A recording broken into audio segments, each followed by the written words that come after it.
નમસ્કાર મિત્રો, સ્વાગત છે તમારું આજના એક નવા વિડીયોની અંદર।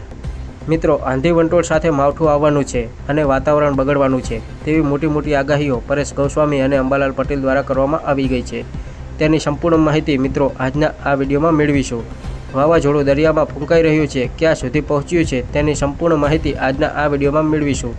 તો જે પણ મિત્રો આ ચેનલની અંદર નવા આવ્યા છે તેમને ખાસ વિનંતી કે વિડીયોને લાઇક અને ચેનલને સબસ્ક્રાઈબ કરી દેજો। તો મિત્રો શરૂઆત કરીએ તો અત્યારે રાજ્યમાં બેવડી ઋતુનો અહેસાસ જોવા મળી રહ્યો છે। જોઈએ તો મિત્રો એક બાજુ ઠંડી અને એક બાજુ ગરમીનો અહેસાસ જોવા મળી રહ્યો છે। વહેલી સવારે મિત્રો ઠંડા પવનો અને બપોર થતાં જ ભારે ગરમીનો અનુભવ જોવા મળી રહ્યો છે। ઉત્તર પૂર્વના પવનો પણ ફૂંકાઈ રહ્યા છે। તો મિત્રો આગામી 7 દિવસ વાતાવરણ સૂકું રહેશે અને આગામી 5 દિવસ વાતાવરણ આવું ને આવું જ યથાવત રહેશે તેવું જણાવ્યું છે। મિત્રો ઉત્તર પૂર્વના પૂર્વકમાં પવનો ફૂંકાતા મહત્તમ તાપમાન મિત્રો 35 ડિગ્રી સુધી જશે। આગળ જવાની કોઈ મિત્રો વધારે સંભાવના નથી અને મિત્રો 2-3 દિવસ બાદ મિત્રો વાતાવરણમાં મોટો પલટો આવશે, એટલે કે મિત્રો તાપમાનમાં વધવાનું છે અને માવઠાની આગાહી પણ કરવામાં આવી છે। જે અનુસાર મિત્રો અત્યારે આસપાસ મિત્રો તાપમાન જોવા મળી રહ્યું છે।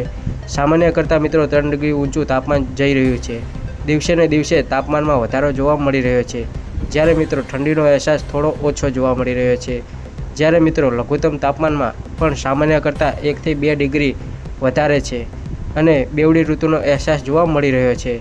મિત્રો આવામાં હવામાન નિષ્ણાંત અંબાલાલ પટેલે મોટી આગાહી સામે આવી છે અને હવામાનમાં મહત્ત્વની આગાહી કરવામાં આવી છે।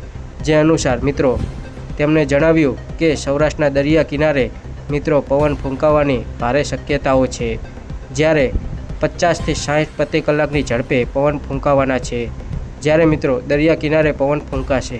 ઉપરાંત 3 દિવસમાં રાજ્યના કેટલાક ભાગોમાં 39 ડિગ્રી તાપમાન થઈ જવાની શક્યતાઓ છે, જ્યારે મિત્રો 20 મે બાદ ગરમી વધવાની છે અને 21 થી 23 તારીખે પવનનું જોર પણ વધવાનું છે, કેમ કે મિત્રો અત્યારે દરિયામાં 2 વાવાઝોડા સક્રિય જોવા મળી રહ્યા છે। તેની અસર ભારત ઉપર અને ખાસ કરીને ગુજરાતમાં બંને વાવાઝોડા અસર કરશે, જેમાં મિત્રો આંધી વંટોળ સાથે ધૂળની ડમરીઓ પણ ઉડશે તેવું અંબાલાલ પટેલે આગાહી કરીને જણાવ્યું અને તમે લાઈવ વિડીયોમાં પણ જોઈ શકો છો। આ 2 વાવાઝોડા દરિયામાં સક્રિય દેખાઈ રહ્યા છે। તે બંને વાવાઝોડા ભારત ઉપર એક અને ગુજરાત ઉપર બંને વાવાઝોડા અસર કરવાના છે, જેમાં મિત્રો એક વેસ્ટર્ન ડિસ્ટર્બન્સ સક્રિય થવાની છે, એ અત્યારે આપણને દરિયામાં જોવા મળી રહી છે, જેના કારણે લઘુત્તમ તાપમાન વધવાનું છે। મે મહિનાના અંતમાં મિત્રો હવામાનમાં મોટા પલટાઓ આવવાની શક્યતાઓ છે, જ્યારે જૂન મહિનામાં વેસ્ટર્ન ડિસ્ટર્બન્સ બનશે, જ્યારે મિત્રો અનેક જગ્યાએ માવઠાઓ થવાની પણ શક્યતાઓ છે, જેમાંથી 7 દિવસ હવામાનમાં મોટા ફેરફારો જોવા મળવાના છે।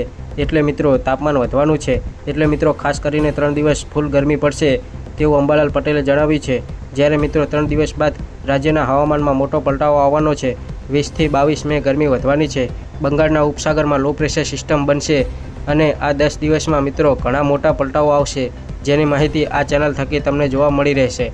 નબળા વેસ્ટર્ન ડિસ્ટર્બન્સના કારણે અરબ સાગરને ભેજ હોવા છતાં વાદળો બરાબર બનતા નથી, જેની અસર ચોમાસામાં થઈ શકે છે। ઊભા પાકના દાણાને પોચા પડવાની પણ શક્યતાઓ જોવા મળશે, જ્યારે મિત્રો આના ખેડૂતોને મોટા પાયાનું નુકસાન થવાનું છે।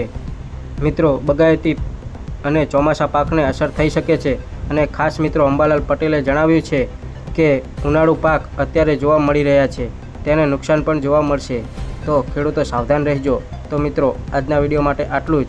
તમને વિડીયો કેવો લાગ્યો તે કોમેન્ટમાં જરૂરથી જણાવજો અને ખાસ વિડીયોને એક લાઇક કરી ચેનલને સબસ્ક્રાઈબ જરૂરથી કરી દેજો।